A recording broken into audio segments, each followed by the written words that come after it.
กะบ่ติเพิ่นพี่น้องมันก็มีผู้ฮักผู้แพงเนาะบางคนก็ฮักแพงน้องว่าซั่นพี่น้องผู้บางคนก็บ่มักว่าซั่นพี่น้องเอ้ยมันก็หลายคนเนาะพี่น้องเนาะมันก็ต้องมีคนฮักนี่คนสร้างนี่อันนี้ก็บ่ติบ่ว่าพี่น้องเอ้ยเนาะผู้เนาะแล้วก็ทางอื่นทางไกลก็มีหลายเนาะแต่ก็บ่ฮู้ว่าเพิ่นสิมักหรือบ่มักอันนี้ก็ยังบ่ฮู้แล้วพี่น้องเด้อเนาะมีแต่ว่าคำมีแล้วก็สิบอกเด้อพี่น้องเด้อเนาะตอนนี้ก็ยังบ่ทันมียังบ่ทันเห็นพี่น้องเอ้ยว่าสิเป็นจังใดเนาะทางแม่ห้างแม่หมายก็ได้พี่น้องเอ้ยทางสาวไร่นี่อยู่พี่น้องเอ้ยมีคนมักเลยถ้าเพิ่นดูแลเฮาได้แล้วก็โยเอาได้พี่น้องเอ้ยเนาะขอแต่ว่าเพิ่นเบิ่งเพิ่นแย่งเฮาแล้วก็อยู่แบบสนุกสบายนะพี่น้องเนาะมีกินมีอยู่แล้วก็เพิ่นเบิ่งเฮากุ้มแล้วก็พอเอาแล้วก็เอาได้พี่น้องเอ้ยเนาะในเมื่อเฮาเป็นแม่ห้างแม่หมายมันก็เลี้ยงลูกผู้หนึงผู้เดียวมันก็เมื่อยมันบ่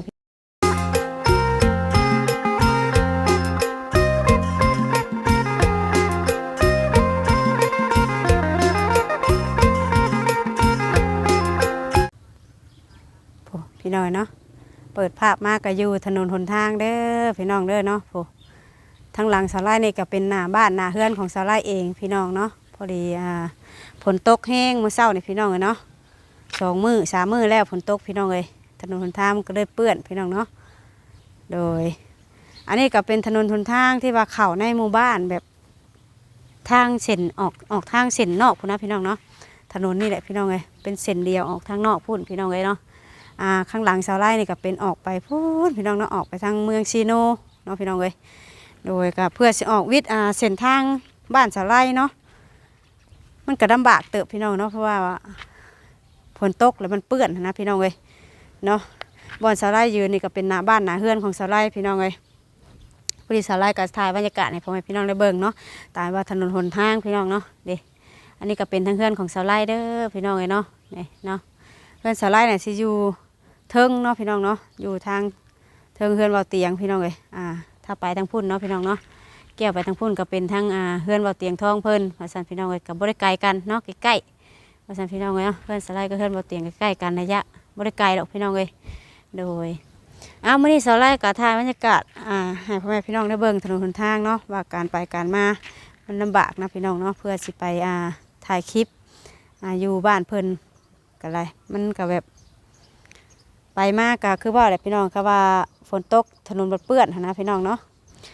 ค่ะว่ามันแห้งบัดค้อนนะพี่น้องจักสิว่าจังใดนะเพราะว่ามันเป็นหนทางแดงเนาะพี่น้องเนาะโดยนี่ก็ถ่ายให้เบิ่งเด้อพี่น้องเนาะอยากให้ FC เข้าใจกันเนาะว่าที่ว่าสไลด์ไปถ่ายคลิปนี่ก็เพื่อสิไปฮอดบ้านเพิ่นกับป้าพี่น้องเลยพวกบางคนก็ใจจดใจจ่อเนาะอยากเบิ่งคลิปนะพี่น้องเนาะเพื่อสิได้เบิ่งคลิปเบิ่งยังกะเฮิงพี่น้องเพราะว่าเพื่อเฮาไปฮอดบ้านฮอดเฮือนเพิ่นเนาะพี่น้องเนาะโดยจังใดก็มีแต่ว่าสิถ่ายบรรยากาศถนนหนทางให้เบิ่งซ้ำนี้ก่อนเด้อพี่น้องเนาะก็สิได้เข้าไปทางในเฮือนเนี่ยก็ไปโอ้ไปล้มเนี่ยก็คุยเรื่องFC เพิ่นคอมเมนต์มาก่อนเนาะพี่น้องเนาะหลังจากที่ว่าสาวไร่ได้ลงคลิปอธิบายเรื่องบ่าวไทยสาวลาวเนี่ยพี่น้องเนาะก็มี FCเพิ่นก็คอมเมนต์เข้ามาหลายพี่น้องเนาะบางคนก็ให้กำลังใจสาวไร่เน่ว่าซั่นเนาะพี่น้องเอ้ยโดยบางคนก็อยากให้สาวไร่ไปหาแม่ห้างนางไม้ให้เน่ว่าซั่นพี่น้องเอ้ย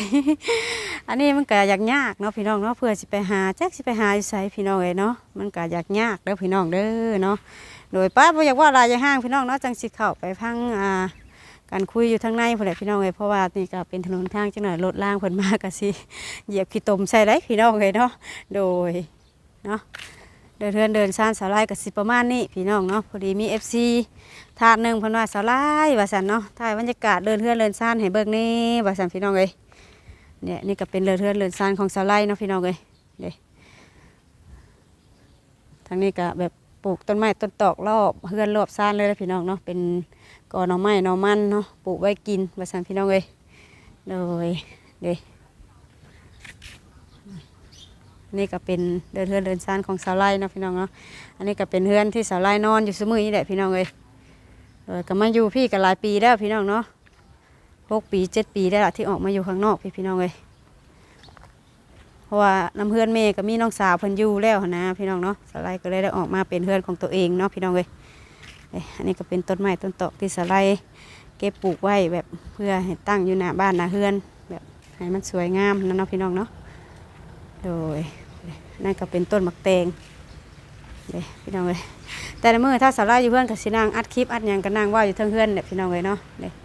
ก็สิประมาณนี้พ่อแม่พี่น้องเลยเดินเฮือนเดินซ่านก็ได้พี่น้องเนาะให้แม่พี่น้องได้เบิ่งหั่นแหละพี่น้องเลยบางที่ก็ FC เพิ่นก็อยากเบิ่งนะผู้ที่เพิ่นเป็น FC คนใหม่เนาะบางคนยังบ่ทันได้เห็นซั่นพี่น้องเลยนี่มันก็อยู่นอกเลยเฮือนสาวไล่ก็อยู่นอกหมู่เลยพี่น้องเนาะแบบระยะห่างเนาะถ้าเป็นเฮือนทั้งในบ้านพุ่นก็ป้าพี่น้องเลยเฮือนซ่านนี่จีมๆกันได้พี่น้องเนาะอันนี้ถือว่าออกข้างนอกแล้วนี่มันก็เฮือนซ่านก็อยากห่างกันแน่พี่น้องเลยป้ามิแต่ว่าโอ้บ่ล่มกันบัดนี้พี่น้องเลยบัดนี้พี่น้องเนาะตัดภาพมากะหนังอยู่บ่เก่าบ่เดิมคือเก่าพี่น้องเลยเนาะโดยสบายดีเด้อพี่น้องเด้อเนาะสบายดีเบิดทุกคนเด้อเนาะโดยพี่น้องเลยเมื่อนี้สาวไร่กับบ่ได้ไปใส่พี่น้องอยู่เพื่อนคือเก่าพี่น้องเนาะเพราะว่าฝนตกเนาะพี่น้องฝนตกแล้วก็ถนนหนทางกับเปื้อนพี่น้องเนาะระยะทางกับไกลแน่เนาะเพื่อสิออกฮอดถนนหนทางที่แบบว่าดีๆเนี่ยกับป้าพี่น้องเลยเมื่อยเนาะเพื่อสิออกฮอดกับเมื่อยเลยพี่น้องเนาะหัวสั่นหัวค้อนพูดแหละ โดยพอดีมื้อนี้สไลด์ก็สิได้ออกมานั่งอัดคลิปเนาะอัดคลิปเบ้าเนาะเพราะว่าหลังจากที่ว่าสไลด์ได้ได้ล้มได้คุยเกี่ยวกับเรื่องว่าวไทยสาวลาวหั่นแหละพี่น้องเอ้ยเขามี FC คอมเมนต์เข้ามาก็หลายเนาะแล้วก็ให้กำลังใจสาวไลด์นำแน่เนาะพี่น้องเอ้ยก็ขอบคุณหลายๆเด้อเนาะโดยมื้อนี้ก็พอดีเพิ่นเข้ามาเนาะเพิ่นก็เลยให้สาวไลด์น่ะไปหาผู้สาวให้แน่ว่าซั่นเนาะเป็นแม่ห้างใหม่ๆก็ได้ว่าซั่นพี่น้องเอ้ยสไลด์สิไปหาใส่เด้บัดนี้เนาะพ่อแม่พี่น้องเอ้ยเนาะอันนี้แหละที่ว่าสไลด์อยากออกมาเว้าแน่พี่น้องเนาะเพราะว่า FC บางคนก็อยากสร้างครอบสร้างครัวอีดีได้พี่น้องเอ้ยเนาะแล้วก็มี FC หลายคนพี่น้องเอ้ยเนาะ FC หลายคนเพิ่นก็ว่าสไลด์ว่าเนาะบ่เข้าไปหาน้องอุทัยในบ่ว่าซั่นพี่น้องเอ้ยผู้บางคนก็ยังให้เข้าไปหาทางน้องอุทัยแน่ว่าซั่นพี่น้องเอ้ยอยากเบิ่งคลิปว่าซั่นพี่น้องเนาะอยากเห็นว่าซั่นพี่น้องเอ้ยเนาะโดยหักสไลด์ก็ยังบ่ทันได้เข้าไปพี่น้องเนาะตอนนี้ก็ยังหยุดก่อนเนาะพี่น้องเนาะพังเบิ่งธนาคารก่อนพี่น้องเอ้ยว่าจะจังใดเนาะเพราะว่าทางสไลด์ก็ยังบ่ได้โทรหาน้องเพิ่นเนาะว่าน้องเพิ่นนี่ใจเย็นลงแล้วบ่เนาะหรือว่าจังใดเนี่ยพี่น้องเอ้ยเพราะว่าเฮาก็บ่ได้เข้าไปหาเพิ่นนะเพราะว่าตั้งแต่เรื่องมันเกิดพุ่นแหละพี่น้องเอ้ยเข้าไปหาน้องเพิ่นน่ะก็บ่เห็นน่ะก็บ่ได้เข้าไปเลยเนาะหากแต่ FC เพิ่นก็ยังให้ทางสไลด์เข้าไปเนาะพี่น้องเอ้ยเพราะว่าเพิ่นก็อยากเห็นคลิปน้องนะหากแต่ว่าทางสไลด์ก็บ่ได้โกรธบ่ได้เกลียดบ่ได้อีหยังกับน้องเพิ่นดอกเด้อพี่น้องเด้อเนาะเพราะว่าเพียงแต่ตอนนี้ยังบ่ทันได้ได้ลมกับน้องเพิ่นนะว่าเป็นจังใดคิดจังใดตอนนี้นะพี่น้องเอ้ยใจเย็นนะบ่เนาะหรือว่าทั้งน้องเพิ่นเครียดให้สไลด์หรือบ่อันนี้ก็สไลด์ก็บ่ฮู้พี่น้องเอ้ยหากแต่สไลด์นั่นบ่ได้เครียดให้น้องเพิ่นเด้อพี่น้องเอ้ยเนาะยังฮักยังแพงน้องเพิ่นคือเก่าพี่น้องเอ้ยโดยเพราะว่าสไลด์ก็บ่ได้โทรดิน้ำเพิ่นพี่น้องเนาะเพราะว่าแต่เก่าก็สิคุยกันอยู่พี่น้องเอ้ยหากแต่ว่าเรื่องให้ FC บอกให้เข้าไปหาทั้งน้องเพิ่นนี่ก็อันนี้ก็ขอคิดเบิ่งอีกก่อนเด้อพี่น้องเด้อเนาะบ่แม่นว่าสไลด์บ่อยากเข้าไปได้พี่น้องเอ้ยสไลด์ก็อยากเข้าไปอยู่อยากไปอธิบายหยังคุยกับน้องเพิ่นให้มันชัดแจ้งแหละเนาะหากแต่ว่าทั้งน้องเพิ่นน่ะก็อาจสิจังไรแหละพี่น้องเอ้ยเนาะเพราะว่าสไลด์ก็บ่ได้โทรหาน้องเพิ่นแน่พี่น้องเอ้ยเพราะว่าติดต่อเพิ่นบ่ได้ช่วงนี้พี่น้องบ่ฮู้ว่าเป็นหยังเนาะเพิ่นบล็อกสไลด์ได้หรือบ่หรือว่ายังบ่ฮู้ตัวนี้พี่น้องเอ้ยอันนี้ก็กุ้มใจอยู่สไลด์ก็ได้ผู้บางคนก็บ่เข้าใจนะพี่น้องเนาะหากแต่ว่าบางหลังๆนี่ก็สไลด์ก็ได้ไปถ่ายแถวๆนั้นอยู่พี่น้องแต่ก็บ่ได้ไปเฮือนเพิ่นพอดีไปกินเฟอเนาะพุ่นน่ะสไลด์ก็ได้ไปกินเฟอได้ยินทาง FC เพิ่นเล่าให้ฟังว่าทางน้องเพิ่นน่ะแต่งตัวสวยเดี๋ยวนี้พี่น้องเนาะแต่งตัวงามเนาะคือสิบ่มีความคิดความเครียดได้ละ น้องเพิ่นก็ได้บ่เป็นหยังบ่ติบ่ว่ากันเด้อพี่น้องเด้อเนาะมีแต่ว่าสไลด์ก็สิพยายามเด้อพี่น้องเด้อเนาะจะพยายามโอ้ลมกับน้องเพิ่นให้เข้าใจเพื่อ FC อยากเบิ่งคลิปน้องเพิ่นเนาะบางคนก็แนะนำให้เข้าไปว่าอยากเบิ่งคลิปน้องแบบน้องอุทัยนั่นแหละพี่น้องเนาะอยากเบิ่งคลิปน้องอุทัยว่าซั่นพี่น้องเป็นจังได๋ตอนนี้ว่าซั่นเนาะก็บ่ติเพิ่นพี่น้องมันก็มีผู้ฮักผู้แพงเนาะบางคนก็ฮักแพงน้องว่าซั่นพี่น้องบางคนก็บ่มักว่าซั่นพี่น้องเอ้ยมันก็หลายคนเนาะพี่น้องเนาะมันก็ต้องมีคนฮักนี่คนสร้างนี่อันนี้ก็บ่ติบ่ว่าพี่น้องเอ้ยเนาะโดยหากแต่ตอนนี้สาวไร่อยากแก้ปัญหาตัวนี้พี่น้องเลยมีFC เนาะอ้ายเพิ่นกะคอมเมนต์มาให้หาอันสาวไม่ห่างแหละพี่น้องเลยหากแต่บ่ฮู้ว่าอ้ายเพิ่นสิมักแบบใดหั่นนะเพราะว่าอ้ายเพิ่นคอมเมนต์มาเนาะเฮาบัดบ่ฮู้แบบใดนะบ่ฮู้ว่าคุยกันแบบใดหั่นนะพี่น้องเลยเพราะว่าเพิ่นคอมเมนต์มาทางคอมเมนต์เด้อเพิ่นว่าหาสาวไม่ห่างใหม่ๆว่าซั่นพี่น้องเลยเนาะเฮาก็จักสิหาภัยพี่น้องเพราะว่าน้ำบ้านนี่ก็มีหลายอยู่เนาะแล้วก็ทางอื่นทางไกลก็มีหลายเนาะแต่ก็บ่ฮู้ว่าเพิ่นสิมักหรือบ่มักอันนี้ก็ยังบ่ฮู้แล้วพี่น้องเด้อเนาะมีแต่ว่าคำมีแล้วก็สิบอกเด้อพี่น้องเด้อเนาะตอนนี้ก็ยังบ่ทันมียังบ่ทันเห็นพี่น้องเอ้ยว่าสิเป็นจังใดเนาะทางแม่ห้างแม่หมายก็ได้พี่น้องเอ้ยหากแต่เรื่องมีน่ะมีพี่น้องเอ้ยหากแต่บ่ฮู้ว่าเพิ่นสิคิดจังใดนี่หันนะเนาะ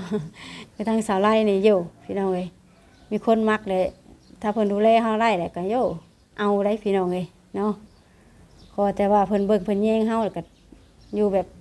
สนุกสบายนะพี่น้องเนาะมีกินมีอยู่แล้วก็เพิ่นเบิ่งเฮากุ้มแล้วก็พอเอาแล้วก็เอาได้พี่น้องเอ้ยเนาะในเมื่อเฮาเป็นแม่ห้างแม่หมายมันก็เลี้ยงลูกผู้หนึงผู้เดียวมันก็เมื่อยแม่นบ่พี่น้องแล้วนี่ก็มีFC คนหนึงพี่น้องอายุเพิ่นก็ยังบ่ได้หลายหรอกทั้งอ้ายเพิ่นก็ยังบ่เคยผ่านการแต่งงานเพิ่นว่ายังโสดเพิ่นล่ะพี่น้องเอ้ยก็เพิ่นก็สนใจเข้ามาเนาะให้ทั้งสาวไร่ไปหาน้องไหมบ่พี่น้องเอ้ยทั้งน้องไหมผู้ที่สาวไร่เข้าไปถ่ายเบิ่งก่อนนั่นแหละพี่น้องเนาะหากแต่สาวไร่ก็บ่ได้ไปพี่น้องเพราะว่ามันเปื้อนถนนหนทางก็ได้พี่น้องเอ้ยเนาะคือเห็นนั่นแหละคือสาวไร่ถ่ายเพิ่นให้พี่น้องได้เบิ่งนั่นแหละเนาะโดยระยะทางมันก็ไกลแน่พี่น้องเอ้ยก็ผู้แหละคำว่าบ่ทวงบ่ท่านก็ขอโทษขออภัยเด้อพี่น้องเด้อเนาะเพราะว่าบางทีกับผู้สาวเพิ่นอาจสิบ่ว่างบ่หรือว่าบ่อยู่ก็มีพี่น้องเอ้ยบางทีเฮาไปบัดเข้าบ่อยู่บัดเสียเที่ยวไอ้พี่น้องเนาะแล้วก็เสียเวลาเฮาอีกเนาะเสียค่าน้ำมอกน้ำมันอีกพี่น้องเอ้ยเวลาเฮาไปหาเขานี่เฮาต้องเวลาเฮาไปหาเขาเนาะเฮาก็ต้องใช้เวลาว่าเฮาไปแถวนั้นบ่หรือว่าไปเขตบ้านเขาบ่อีหยังซี่นะพี่น้องไปใกล้ๆเนาะเฮาก็ยังว่าใครนี่นะยังว่าสิฮู้พี่น้องเนาะว่าเขาอยู่หรือบ่อยู่นะพี่น้องเอ้ยอันนี้เฮาไปแบบบ่ฮู้อีโน่อีนี่ไปเขาบ่อยู่ก็เสียเวลานะพี่น้องเนาะก็บ่ติบ่ว่าพี่น้องเอ้ยมีแต่ว่าอันนี้ก็ออกมาว่าออกมาชี้แจงนั่นแหละพี่น้องเนาะพอดี FC หลายคนก็ให้สไลด์เข้าไปหาน้องคือว่านั่นแหละสไลด์ก็ของดก่อนเด้อพี่น้องเด้อเนาะเพราะว่าช่วงนี้ก็มันยังเป็นแบบว่า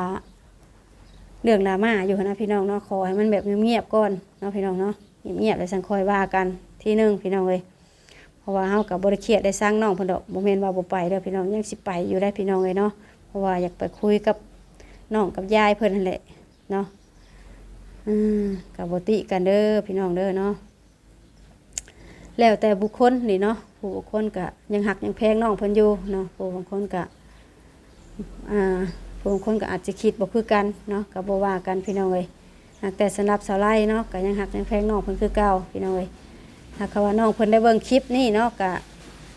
ฝากนำเนาะฝากว่าเอ้ยบ่ได้เครียดได้ให้เจ้าเนาะเอ้ยก็ยังเข้าใจเจ้าคือเก่านะกับเรื่องที่เกิดขึ้นนะพี่น้องเอ้ยบ่เป็นหยังพี่น้องเนาะมีแต่คอยให้กำลังใจกันคือเก่าเด้อพี่น้องเด้อเนาะเพราะว่าสาวไร่ก็จักสิอธิบายให้ FC เข้าใจจังไดพี่น้องเอ้ยเพราะว่ามันก็อยู่ในจิตใจไผมันเนาะพี่น้องเนาะมันห้ามความคิดไผบ่ได้ตัวนี้พี่น้องเอ้ยเฮาก็จักสิว่าได้ใดอธิบายไปหลายบัดจังหน่อยเพิ่นสิว่าเฮาแก้โตนะพี่น้องเนาะก็จักสิว่าจังไดเว้าหน่อยก็ผิดเว้าหลายก็ผิดนะพี่น้องเนาะ มันเป็นอันบ่งามเบิดนะถ้าเฮาเว้าไปหลายเนาะจังใดก็คลิปนี้สาวไร่ก็ฝากประมาณนี้ก่อนเด้อพี่น้องเด้อเนาะจังใดก็คอยเป็นกำลังใจให้สาวไร่คือเก่าคือเดิมแหละพี่น้องเอ้ยเนาะเพราะว่า FC บางคนก็ค คอยเป็นห่วงแล้วก็ให้กำลังใจมาให้สาวไล่สู่ต่อว่าซั่นเนาะพี่น้องเพราะว่ายังหักยังแพงแล้วก็ยังอยากเบิ่งคลิปของสาวไล่อยู่ว่าซั่นพี่น้องเนาะโดยว่าจังใดก็ประมาณนี้เนาะพี่น้องเนาะไว้พอกันคลิปหน้าเนาะถ้าสาวไล่บอกผิดพลาดประการใดเนาะก็กราบขอโทษขออภัยเด้อพี่น้องเด้อเนาะโดยว่าสำหรับคลิปนี้ไปแล้วพี่น้องเนาะสบายดีเบิดทุกคนเด้อ